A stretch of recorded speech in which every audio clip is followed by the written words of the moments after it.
They called him a runaway. But in the sweltering fields of Louisiana, freedom had another name: Elijah. He fled not only the whip and the chains, but the silence that had swallowed his soul. When two young women found him bleeding beneath the magnolia trees, they didn't see a fugitive. They saw a man desperate to live. What began as fear soon turned into something forbidden, something that would defy every law of the South and change the fate of generations to come. The night was thick with the breath of the swamp. Crickets screamed through the darkness, and the air hung heavy with the scent of mud, blood, and fear. Elijah ran until his legs burned, until the ropes around his wrists tore into the skin, until he could no longer tell where his body ended and the night began. Behind him, dogs howled, sharp, merciless sounds that split the stillness like blades. He stumbled into the black water, chest heaving, eyes darting toward the distant glow of lanterns. The slave catchers were close, too close. He pressed his back against a fallen tree and covered his mouth, praying that his ragged breath wouldn't betray him. The sound of horses grew louder. Men's voices cut through the air, drunk with power and hate. "Elijah," one of them yelled, his voice rough and cold. "You can't outrun God, boy." But Elijah wasn't running from God. He was running toward him. He didn't believe in miracles anymore, yet tonight he begged for one. Minutes passed like hours. When the voices faded and the dogs turned the wrong way, he crawled forward deeper into the swamp. The mud swallowed his steps. He could feel the earth itself trying to hold him back, but something inside, something older than chains, kept him moving. Every step was pain. Every breath was fire. By dawn, his body was broken. He found a clearing where tall magnolia trees rose like silent guards. Their white blossoms shone faintly in the morning mist, and for the first time in years, Elijah felt a whisper of peace. He collapsed at the base of one, whispering the name of his mother, a name he hadn't spoken since the auction block. When he woke, sunlight was bleeding through the branches. His head throbbed and his lips were cracked from thirst. He tried to stand, but his leg refused to obey. Somewhere nearby he heard voices, soft, uncertain human voices. Two young women appeared through the haze of light. Their dresses were simple, their faces pale with surprise. One carried a wooden bucket. The other clutched a small Bible to her chest. They froze when they saw him, a dark, wounded stranger lying beneath their tree. For a long moment no one spoke. Elijah wanted to run, but he had nowhere left to go. The younger woman, no more than 20, stepped closer. Her voice trembled. Are you hurt?" He tried to answer, but his throat burned too dry for words. She dropped the bucket and knelt beside him, her eyes wide with pity. The older one pulled her sister back. "Clara, no. He could be dangerous." Elijah managed to shake his head slowly. "No harm," he whispered, barely audible. "Please, water." Something in his voice broke through their fear. Clara lifted the bucket and pressed it to his lips. He drank greedily, the cool water tasting like salvation. When he finished, she looked at him more closely. His wrists were raw, his shirt torn, his feet blistered. "You ran from the fields," she murmured. Elijah didn't answer, but his silence told her enough. Her sister Emma stepped back, glancing toward the house beyond the trees. "If Father finds out," Clara turned to her sharply. "He won't, not a word, Emma, do you hear me?" They stared at each other for a heartbeat, two daughters of the South standing between the world they knew and the truth they had just discovered. Then Clara spoke again, her tone steady now. "You'll die out here. Come with us. We'll hide you." Elijah's chest tightened. He wanted to refuse. He'd seen what happened to white folks who helped men like him. But the pain in his leg, the hunger, the exhaustion, all of it left him no choice. He nodded weakly. They led him through the trees, across a small field, and into an old barn behind the house. The air inside was thick with the smell of hay and dust. Clara pointed to a corner covered with sacks. "Stay here. I'll bring food. But you mustn't make a sound." "If anyone comes, I understand," Elijah said, his voice faint. "I won't bring trouble to your door." She hesitated, as if trying to read the truth in his eyes. Then she turned and left, closing the barn door behind her. For the first time in days, Elijah was alone, not as a fugitive, but as a man with a name, a breath, a place to hide. He leaned back against the wooden wall and closed his eyes. The silence of the barn wrapped around him like a blanket. He could still hear the dogs in his dreams, but for now they were far away. That night rain began to fall. It drummed softly on the roof, washing the dirt and blood from the air. Clara returned bringing bread, dried meat, and a blanket. She said nothing as she placed them beside him. Before she left, Elijah whispered, "Why do you help me?" She paused in the doorway. "Because no one helped my mother when she begged." And then she was gone. Elijah lay awake long after the rain stopped, staring at the ceiling. He didn't know what fate awaited him in this strange place, whether freedom or the gallows. But he knew one thing. Something had changed the moment those two sisters found him. The world was cruel, yes, but beneath the magnolia trees mercy still bloomed. He closed his eyes and whispered, "Tomorrow, I will live." And for the first time in his life, he believed it. For the next few days, the world seemed to forget about Elijah. The dogs stopped howling, the riders stopped searching, and the swamp swallowed every trace of his escape. Inside the old barn, time slowed to a whisper. Sunlight leaked through the cracks in the wood, painting thin golden lines across his skin. Each morning, Clara brought food, a loaf of bread, a jug of water, sometimes a slice of fruit if she could steal it from the kitchen. Emma came less often. She feared what might happen if their father discovered the secret living behind their house. Elijah tried not to speak much, afraid his voice might carry. But silence is a cruel companion. Soon he found himself talking softly, not to them, but to the walls, to the wind, to the small mouse that came each night to steal crumbs from his plate. He spoke about the stars, the fields, the songs he used to sing when he still believed in freedom. One evening, Clara lingered longer than usual. She sat on an overturned barrel while Elijah mended a broken shovel handle. "You know," she said quietly, "I used to think people like you were different." Elijah looked up. "Different how?" She hesitated. "Not people at all, that's what they taught us. But then I saw your hands. You fix things the same way my father does. You hurt the same way we do." Elijah smiled faintly. "Pain don't choose color." His voice was low, rough, but there was kindness in it, the kind that made Clara's heart ache with guilt and wonder. That night, Emma confronted her sister. "You're risking everything for him," she whispered. "If father finds out—" Clara turned sharply.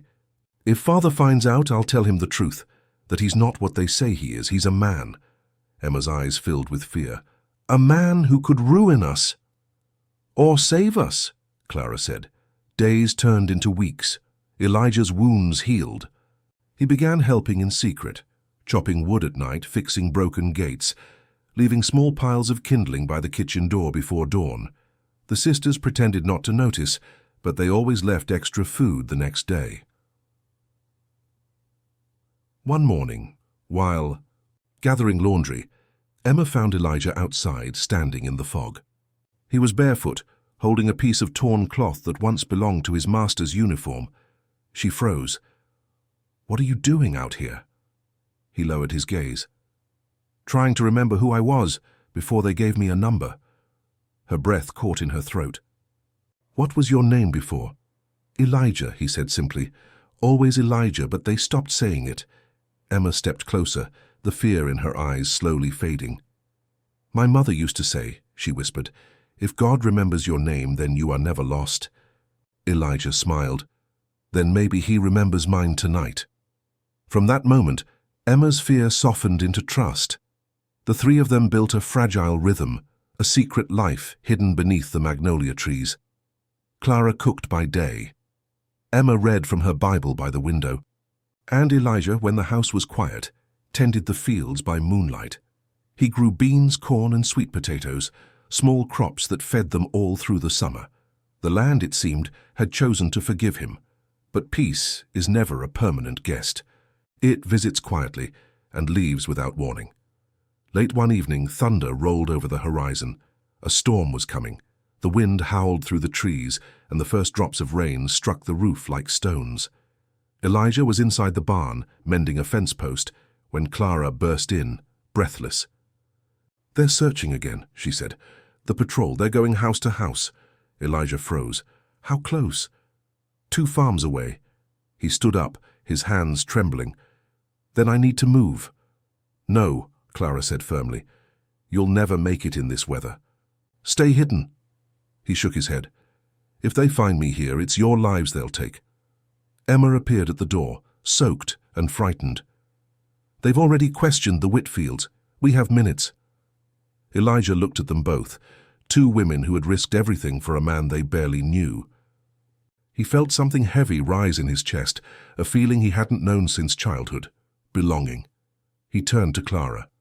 "If I don't come back—" "Don't," she interrupted. "Don't speak like that." But he took her hand gently. "You saved me once," he said. "Let me save you now." Before they could stop him, he slipped out into the rain, disappearing into the trees. The night swallowed him whole. Lightning cracked the sky. The wind screamed through the branches. Clara stood in the doorway, tears mixing with rain, whispering his name. Hours passed. The patrol never came. By dawn, the storm had passed, and Elijah had not returned. Emma found her sister sitting in the barn, staring at the empty corner where he used to sleep. "He's gone," Clara said softly. "Maybe he found freedom." Emma knelt beside her. "Or maybe freedom found him."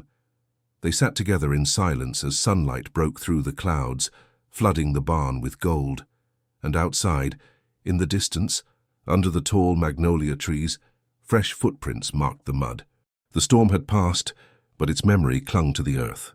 Trees dripped with rainwater, and the fields glistened beneath the pale light of dawn. For 2 days the sisters waited, afraid to speak his name aloud, afraid that hope itself might betray them. On the third morning, as the mist began to lift from the ground, Clara heard the sound of footsteps outside.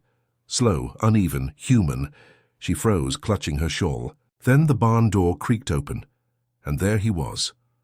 Elijah stood in the doorway, drenched, exhausted, his clothes torn and his hands bleeding, but he was alive. Clara gasped and ran to him, her voice breaking. "You came back." He smiled weakly. "Didn't have much choice. Freedom don't mean much if you've got nowhere to go." She steadied him as he sank onto the hay. His breath came in shallow bursts. Emma hurried in with water, her eyes wide with relief. "What happened?" she asked. Elijah's voice was hoarse. "They found the tracks I left by the river. I led them away, through the swamp. Lost them near the old bridge." He winced, touching a wound on his arm. "One of their bullets found me first." Clara tore a strip from her dress and pressed it gently to his arm. He didn't flinch. Outside, the wind whispered through the magnolia leaves, as if the trees themselves sighed in sympathy. For days, Elijah lay feverish in the barn. The sisters took turns watching over him, cooling his forehead with damp cloths, praying in quiet whispers. At night, Clara read from Emma's Bible, softly as if afraid to wake the ghosts that haunted him. Sometimes he muttered in his sleep, names, places, fragments of songs. And one night, when the fever broke, he opened his eyes and whispered, "I saw her." "Who?" Clara asked. "My mother," he said, tears filling his eyes. "She told me to keep walking. Said my time here ain't finished yet." From that day, his strength returned slowly. But something had changed in him. A stillness, a calm that hadn't been there before. He began to spend hours outside, sitting beneath the magnolias, staring at the horizon, as if searching for something only he could see. One afternoon, Clara joined him. "You should rest," she said. He smiled. "I rest better when I work." She tilted her head. "Then what are you working on now?" He looked at the field beyond the trees. A life. A small one, maybe. But mine. The sisters didn't stop him. Together they began to till a hidden patch of land behind the barn. The soil was rich, black, and forgiving. Elijah taught them how to plant corn, how to water by moonlight, how to listen to the rhythm of the wind before rain. And in that quiet field, something beautiful took root. Not just crops, but a fragile sense of family. Weeks turned into months. The seasons shifted. The barn that once smelled of dust and fear now smelled of bread, smoke, and laughter. One evening, as the sun dipped low, Emma found Elijah sitting with a small wooden carving in his hands. It was a figure, a woman holding a child. "You made this?" she asked. He nodded. "For your sister. For what she gave me, a chance." Emma smiled sadly. "She'll say you owe her nothing." He shook his head. "Then I'll owe her peace, but peace is a fragile thing. And like the morning mist, it never stays long." It was autumn when the first visitor arrived, a rider in a dark coat carrying a letter sealed with wax. He brought news that chilled the air. Mr. Brown, the sister's father, had returned to the county. He was rebuilding his estate nearby and planned to visit within the month. The color drained from Clara's face as she read the letter. "He can't see Elijah," Emma whispered. "He'll kill him, or worse." Elijah said nothing. He stared at the fire for a long time, his expression unreadable. Finally he spoke. "Then maybe it's time I stop hiding." Clara looked up sharply. "You can't. He's not the kind of man who forgives." Elijah's eyes glimmered in the firelight. "Maybe he's not, but I'm not the same man who ran." That night rain began again, light and steady, tapping on the windows like a heartbeat. The three of them sat in silence, knowing the calm they had built was about to be tested. In the weeks that followed, Elijah worked harder than ever. He finished repairing the roof, fixed the fences, and harvested the last of the corn. Sometimes the sisters would catch him staring at the horizon again, at the faint lights of the new plantation across the river. "He's out there, isn't he?" Clara asked one evening. Elijah nodded. "And he'll come." Then he turned to her, his voice quiet but firm. "When he does, I'll stand."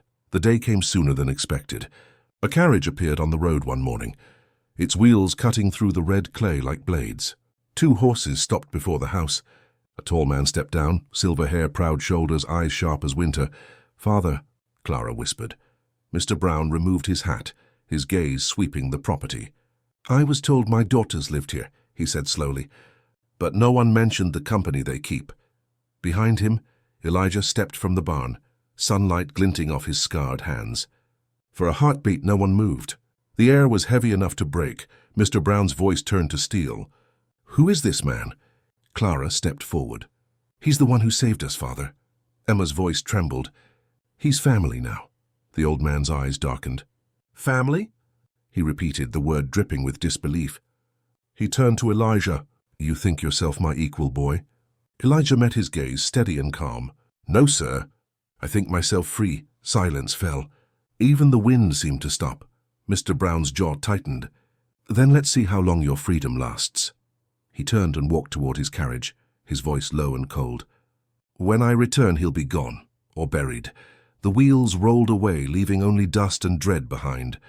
Clara turned to Elijah, her face pale. "What are we going to do?" He looked at the horizon, where the carriage disappeared into the light. "Whatever it takes," he said softly. "Whatever it takes to keep you safe." The magnolias swayed in the wind, their blossoms trembling as if they too could feel what was coming. The calm was over. The storm was returning, not from the sky but from the past, and this time Elijah would not run. The morning came heavy with silence. Even the birds seemed to sense that something dark was stirring in the air. Elijah woke before sunrise, sitting on the porch with his hands clasped, eyes fixed on the dirt road that wound through the magnolia trees. He knew the old man would return. Men like Mr. Brown always came back, not for love but for control. Inside the house, the sisters whispered in frightened voices. Emma wanted to run. Clara refused. "This is our home," she said firmly. "We've already lost too much." When Elijah stepped inside, their argument died. He looked calm, too calm.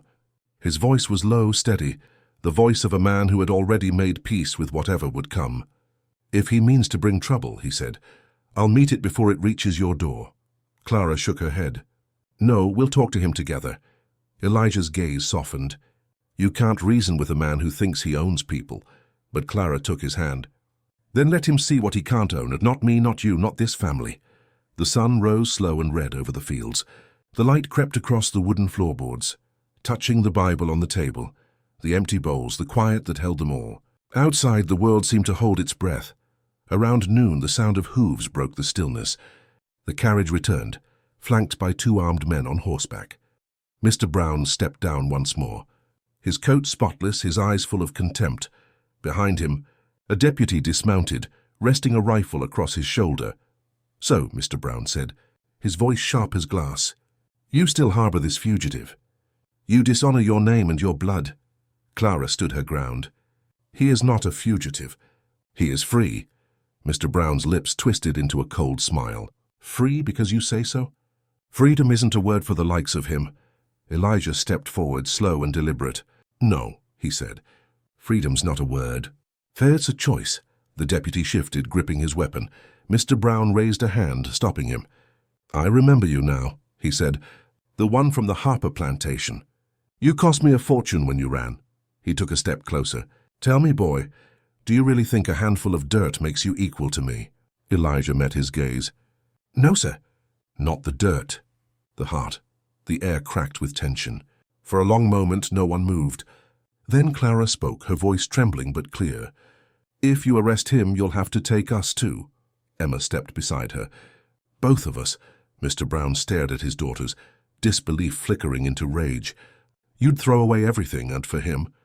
Clara nodded. "For what's right." He turned away sharply, his breath shaking with fury. "Deputy!" he barked. "Take him!" The deputy raised his rifle. Elijah didn't move. He stood tall, eyes steady, hands at his sides. The world seemed to narrow, the wind, the dust, the sound of the horses' snorts. Everything fading until only breath remained. "Stop!" Clara cried, stepping between them. The deputy hesitated, lowering the barrel just an inch. In that moment, the impossible happened. A small voice called from the porch.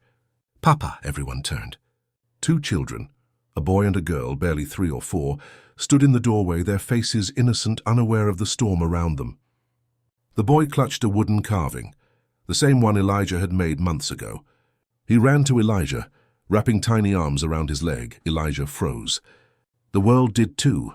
Mr. Brown stared at the child, at his dark skin, his curly hair, his eyes so much like Elijah's. For the first time, his voice broke. Those are your children." Clara's eyes filled with tears. "Ours," she said quietly. "Our family." Silence. Even the wind dared not speak. Mr. Brown stepped back, his face pale. He looked at the boy again, then at Clara, then at Elijah.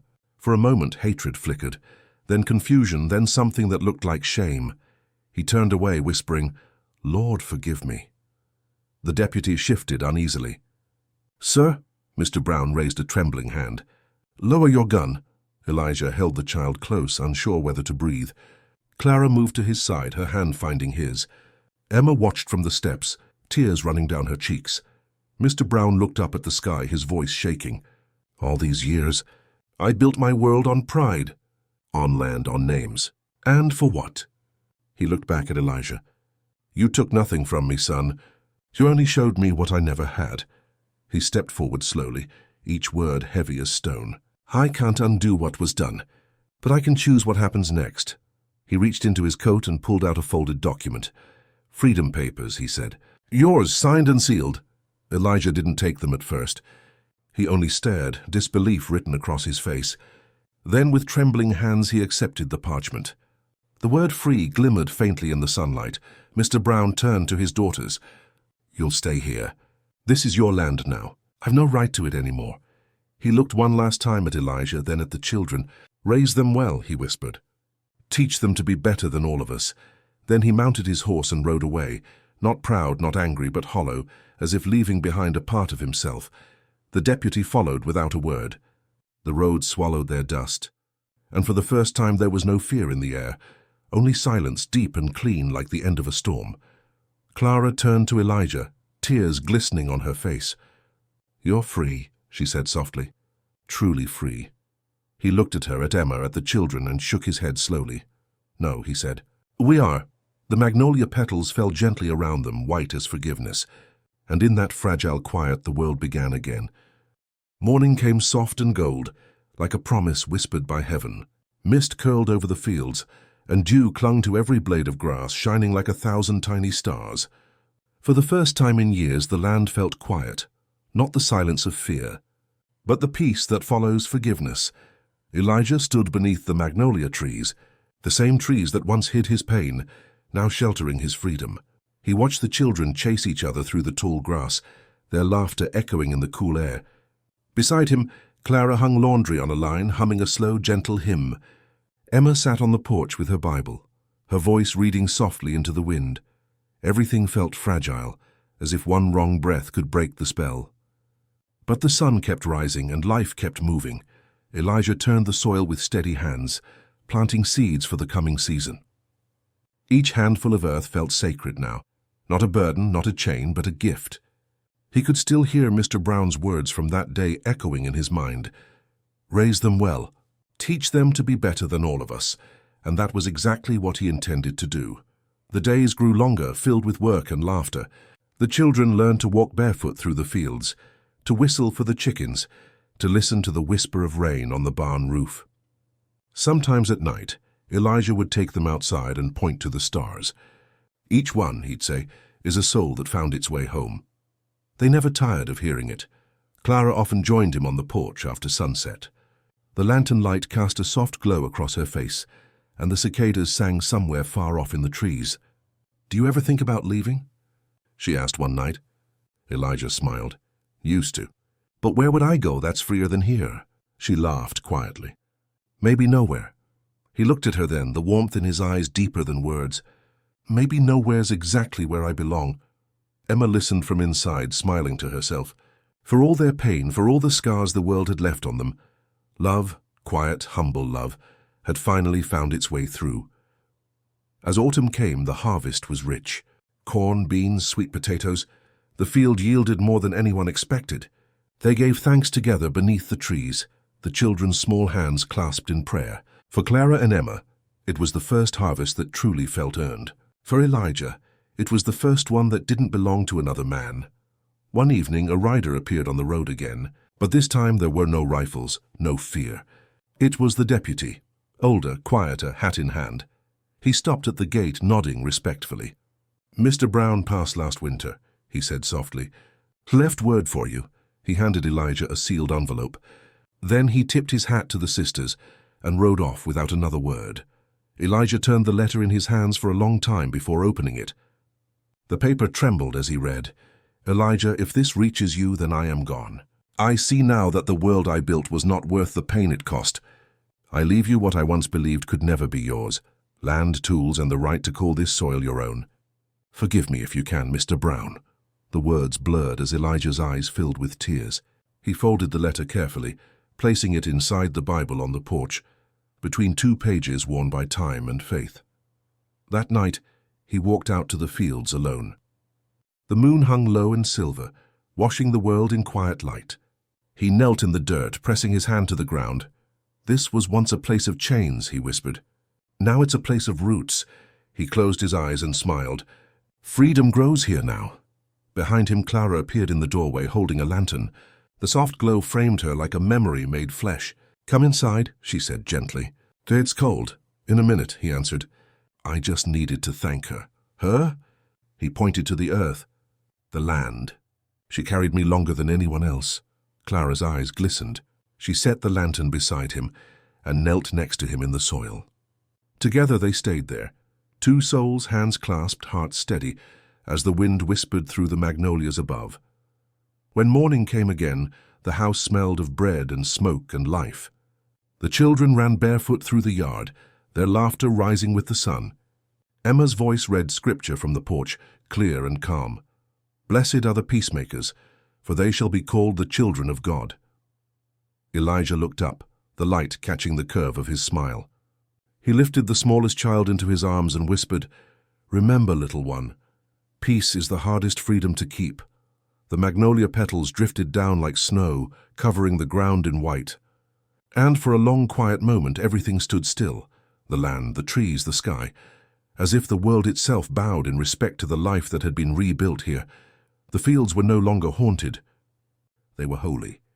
And under the golden light of a new dawn, Elijah Harper, once a runaway, once a name whispered in fear, stood as a free man, husband and father. A living proof that even in the darkest soil, something good could still take root.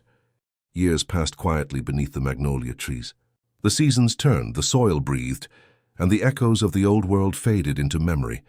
What once had been a place of hiding became a place of harvest, of laughter, and of stories told beneath the stars. Elijah Harper grew older, though his spirit never did. The children, Samuel and Grace, grew strong and bright, their skin kissed by the sun, their hearts unburdened by the past that had built their world. They ran barefoot through the same fields where their father once crawled in fear, now chasing butterflies instead of shadows.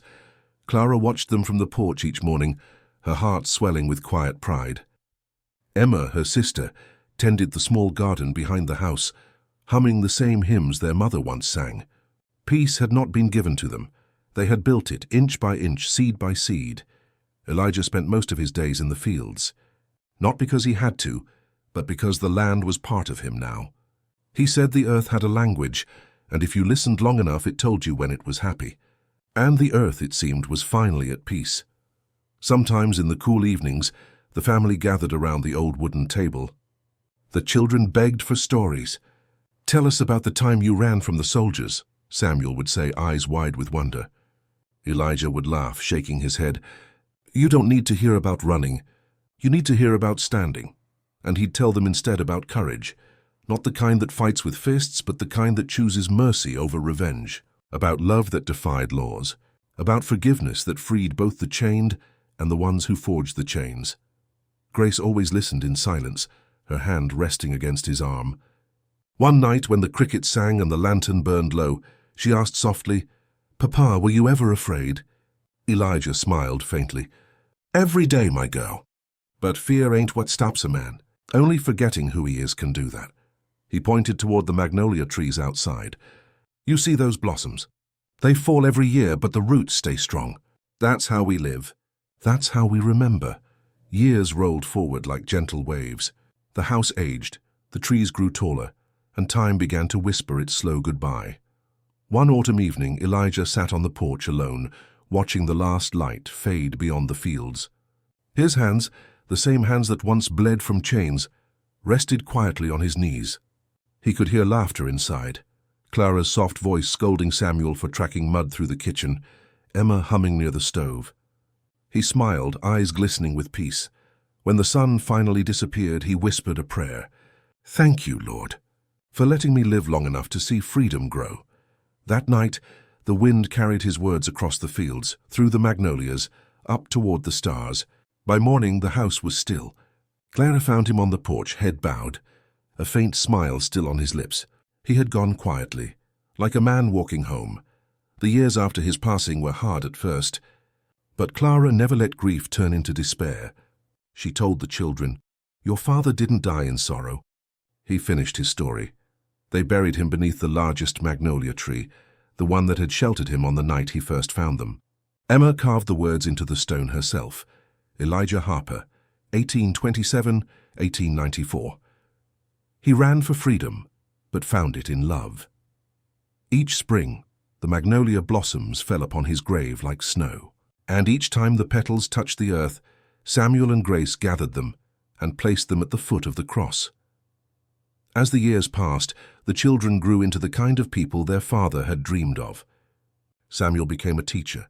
Grace became a healer, known for her kindness and calm voice. The house, though weathered by time, remained standing, a monument to the life they had built from ashes. Sometimes travelers passed by and stopped to rest beneath the trees. They'd hear the story of the man who once was a slave, who built a home where chains once lay, and whose children carried his name with pride. And those travelers would always leave changed, not by the tale of pain, but by the proof of redemption. Clara lived long enough to see her grandchildren play in the same fields their grandfather once tilled. Before her passing, she wrote a letter, sealed it, and placed it beside Elijah's Bible. It was meant for the children to read when they were grown. It said, "Freedom is not something given. It is something grown. You must tend to it every day like your father tended to the soil. And when fear comes, because it always does, remember his words. Peace is the hardest freedom to keep." By the turn of the century, the Harpers' land had become a small community. Families worked together, shared their harvests, and taught their children that no name, no color, and no past could define a person's worth.